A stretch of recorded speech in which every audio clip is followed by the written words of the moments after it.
Evening, boys and girls. I am restoring some old tools.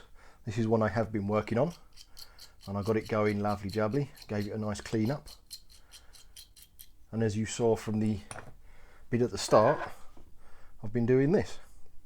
Now obviously this one was easier to do, it wasn't as bad as this, and this is never going to come up like this unless I rechrome it, but if you're going to be using old tools you don't want to get rust all over your hands. So what I tend to do is, now the drill I was using at the start, let me move all of this shit out of the way, was plugged in. This one isn't quite as good, but again, I don't have a vise set up in here unfortunately, otherwise it'd make my life 10 times easier, but why do I want to do everything the easy way? So, as you saw from the start, you can use something like this. I always use a plugged in one for this, because this hasn't got enough power to bleed and stir coffee, but so of course you go to the manual ones, don't you? Bit of the old white spirit, you know, and then keeping everything out of the way because I don't want to get it all over my jeans. You just a bit of elbow grease, get all the rust off, and you end up with, obviously this is one I was working on earlier as you saw, but you end up with ultimately a perfectly usable, non-rusty, so it won't get all gunk all over your hands, old, this is a 7/16 and a 3/8 spanner. So if you work on older cars, brilliant. The thing is, and it's something that really bugs me, and it's always bugged me, and there's so many of these kind of tools languishing in people's sheds. You know, they were your dad's or your granddad's or great granddad's, for example, and you inherited them, you bunged them in the shed, and they're rusting away. The thing is, yes, you might not find a use for them. It's fine, okay. Most people aren't going to be working on classic cars, but there's a lot of people in this country who do work on classic machinery, classic vehicles in general, whether it's buses, trucks, tractors, cars, boats, whatever. And these kind of tools are worth their weight in gold,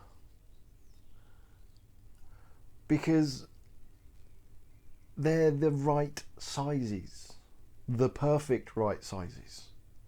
Yes, you can get away with metric ones, but it can be dodgy. And the other thing that irritates me is you've got all of these tools sitting around. You could make money, you could sell them, but they're really simple to clean. Black & Decker with a wire brush attachment. You saw how long it took to do one side, and that's without a vise. You know, that was doing it the dangerous way.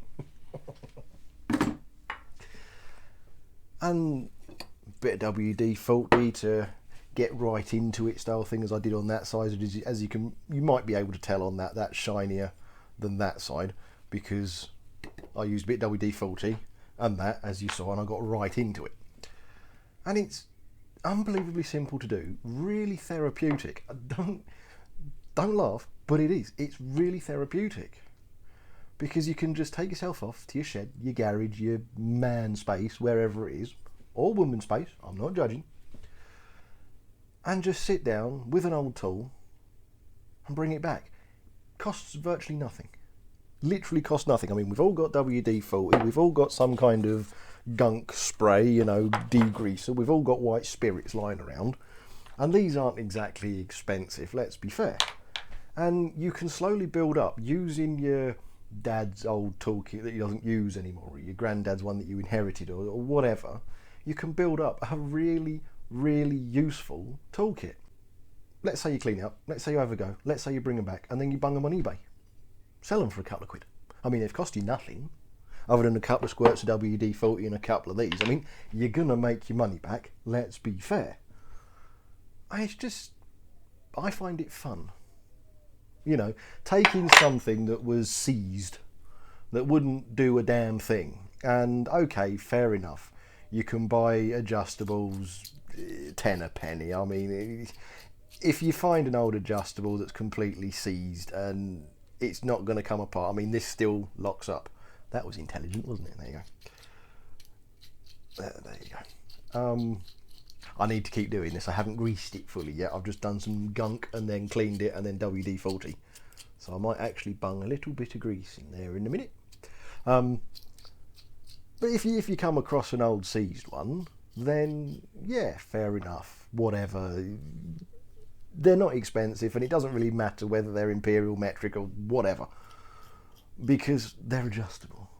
So you'll get the right size. But I just like taking something that is completely seized and fixing it. Unfortunately, some tools like this one that I've started working on, I started working on the head, they're seized completely, and that the screw just will not move. It won't move at all. But again, they're not exactly expensive to go and buy. So these things, yeah, I can understand why you'd sling them out. I mean, this has metric and imperial measurements on it. So this is actually quite a good one. JCB one, if you didn't tell. I'm quite impressed that I brought that. Brought, idiot. I'm quite impressed that I bought that. Because I don't look generally. When I need an adjustable, I just pick one up. If I need to go and buy one, I just pick one up. I don't really care what it is. And then when I get back, I'm like, oh no. But anyway, like getting back on topic, because I got a little bit waylaid there, hence the edit. But you get all these old ones, all these old tools languishing about, and you spend money. I mean, yeah, they do cross over, 7/8 does cross over and 3/8 does cross over. You can use them on modern stuff. But you're spending all that money buying tools and they're sitting there. I don't get it. I've never understood it. People do it all the time. Granddad's old tools, I don't want them, so I'll sling them out. That's the other thing that pisses me off. People want those tools. People need those tools. Why not? Now, the reason I'm doing something on tools is because it's election day today, and I really can't be asked to do anything on politics, because I find this way more interesting. That's why I decided to do something on tools, because my brain was like, I'm either going to speak politics, which is a load of old, or I'm going to speak tools, which is fun. And these are some of my father's old tools. I need to get in there and clean that out. Again, if you get the right size, obviously this one's a bit annihilated now, but when they're new, they fit in there really well, and you can just bash it out and clean it really, really easily. But these are my dad's old ones. He was Royal Engineers Made Easy. Royal Electrical Mechanical Engineers, REME. And he's got a sod ton of tools. And I've got a lot of his ones that he doesn't want anymore. And, as with all old tools in your dad's shed, they're not in the best of condition. Like that, for example. They're not in the best of nick anymore. They've been sitting in a garage somewhere, in my dad's shed, in actual fact, gathering dust, rotting away. I think this was from his REME days, where he was attached to the tank core. And that was not made like that. I can see you won't see it on that, but I can see the little gouges in there where he's cut it out. God knows what he did that for. I'm sure somebody will tell me. But it's just things like this. This would have been from his tank core days. Oh, hello. I wonder.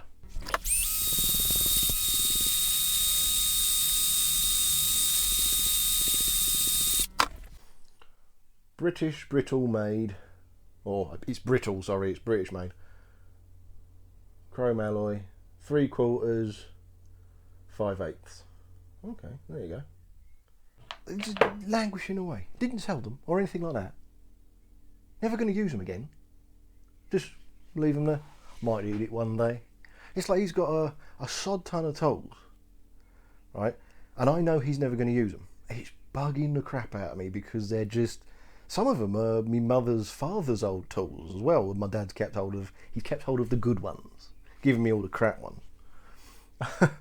But my dad worked. He was Royal Electrical Mechanical Engineers. Then he went to Ford's Research Development Plant, Dunton, for 30 God knows how many years. And he swore once he retired he'd never work on a vehicle again. He just doesn't want to. He doesn't want to know. And there's a huge amount of tools in his shed that are, well, from his mechanical years. He built up for years. And Bill, he was my grandfather on my mum's side. He was Ford tractor plant. So there's a load of tools that my dad's keeping hold of that he will never use. But, well, I might need it one day, mightn't I? But he's never going to work on a vehicle again. He really doesn't do a huge amount of DIY anymore. He gets somebody in to do it because he spent his life doing all the house upgrades and stuff so as he could pay the mortgage, yada, yada, yada. So he doesn't do that anymore. So they are quite literally sitting there, seizing up, getting knackered, and he could either sell them or give them to me and I can use them in a few ventures I've got going on at the moment. But no. But yeah, I thought I would do a little upload because I've been really busy these 2 days off because I had yesterday off and today. And I've been flying to the accountants, driving to the accountants. Yesterday it was, what was I doing yesterday? Oh yeah, I went to see AFE, the agency, have a chat to those. Talking about various contracts, potential new contracts, that kind of stuff. Planning the year ahead, really, seeing what's going on, and doing my end of year tax returns. That's why I went to the accountants today. If you're curious, I've been totaling it up. 37,611 last year. There's no money in agency, none whatsoever. Just so as you're aware, I mean, a lot of people will tell you that there's no money being an agency driver, but I did 37,611 last year, so yeah, there's no money in it. Or at least that's what I keep getting told. And I got back and I've had to clean the bathroom. I do that every so often. Do the shopping, do some odds and sods in the house, and I have promised to do an upload once a week. And I was looking at the time and I'm like, Christ, it's gone 4 o'clock. What am I going to do? What am I going to do? What am I going to do? And I thought, well, I want to start buggering about, fixing up some tools that I've got hold of recently. De-rusting them, and I'm going to be getting a roller cabinet. God knows where I'm going to put it in here. I've got absolutely no room. But I'm going to be getting a cheap roller cabinet, nothing major, probably a Clark or something like that. And I'll start filling it up with clean toys. And I thought to myself, if I do something quickly with tools, I know this has dragged on a bit, many apologies, then I've done some content. Nothing major, nothing amazing, nothing brilliant, but I know how some people like to watch rust disappearing to bare metal, although that's not fully bare metal, let's be honest. And so I thought I'll do something like that, because I've got to get used to doing stuff like this. I've got to get myself a vise, a metalworking vise. I can attach it to the workbench easy enough. I've got to get myself a metalworking vise, so I can do this properly and record myself doing it properly and not half-assed like at the start of it. Yes, I know, it was a bit half-assed. But just various things I can do, extra bits here and there. But I need to upload once a week. I need to get, disciplined about that. And I was, that's something. Before I forget, this is something that I wanted to do. God, yeah. This is something that I wanted to do. Now, bear with me a moment. On my last upload, why do you have names like this? Why? Ninkinanka. If I said it wrong, well, get an easy name. All right? He commented on my last upload, and I've got a sense, everybody's got a varied sense of humour. I like some really dark humour, but I also like kind of Captain Obvious style humour, you know, pointing out the bloody obvious. And I didn't even think about it in the last upload. And he commented, 250 quid code reader, £75 battery charger, and you're blowing up a flat tyre with a £5 foot pump, lol. When I read that, I was at work. And it really made me laugh. Because I just didn't think about it. You know, I'd gone through the code reader, again, it's still sitting here. And obviously the jump workshop battery charger jump thingy, the ring, whatever it is. And the ring. And I did the F1 tyre inflation, didn't I? With a foot pump that's, like you said, £5. And it was just so obvious. I didn't think about it, and it really made me laugh. It's probably one of my favourite comments I've got. No offence to people I talk to all the time. Thank you for your support and everything like that. But it just tickled me. And I had to mention it. I was going to make some content talking about that, just briefly. And I thought, oh yeah, well, if I was going to do that, I might as well bung it in this. But as you can probably tell, I'm a little tired. I've been all over the place the last few days. And trying to... Simon's missus is expecting a child, a little kiddie-winkle, but she's got a little bit too much fluid, and they're concerned, or the doctors I should say are concerned about the potential for a stillbirth. So usually on a Thursday, Simon will be round and we'll be buggering about doing something with a car or whatever, something towards a car channel. And of course that gives me inspiration to make content for this channel and so on and so forth, and maybe get Simon involved in making some content on this channel as well. And the last couple of Thursdays he's not been round because obviously they've got appointments, they're keeping a very close eye. She's getting close to term now.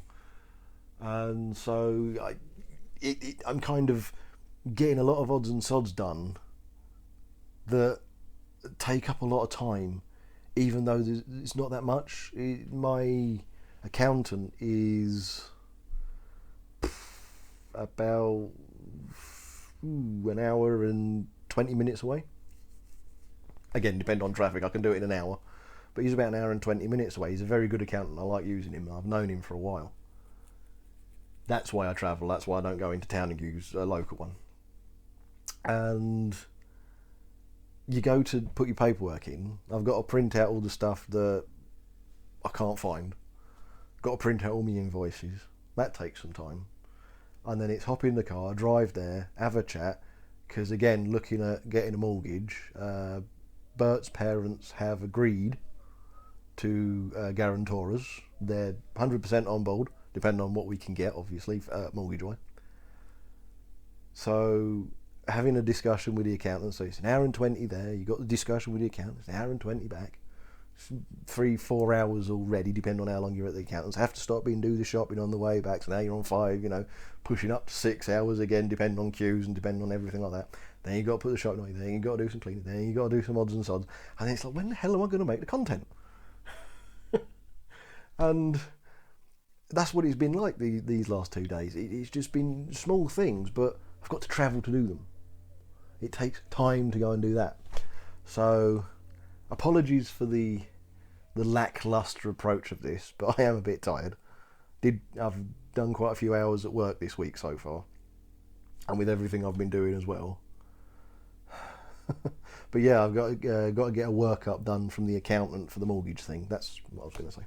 Got to get a workup done for the mortgage advisor people, but we've got... It was so kind of the stars aligned style thing. We're thinking about buying the place we rent. Hopefully we'll be able to. And we want to know, independently, how much this place is valued at. Because obviously we don't want to go in blind. We don't want to go to the landlady via the estate agents that we use and saying, look, we'd like to buy, what's it valued at, and the landlady and the estate agent decide to turn around and say something stupid. Like, for example, if this is valued at, I don't know, 240 grand, and they turn around and say 275 grand, and we just take them at their word. You know, we're not that stupid. And we were thinking about getting an evaluation done anyway. A couple of days, it's just the stars lined up perfectly.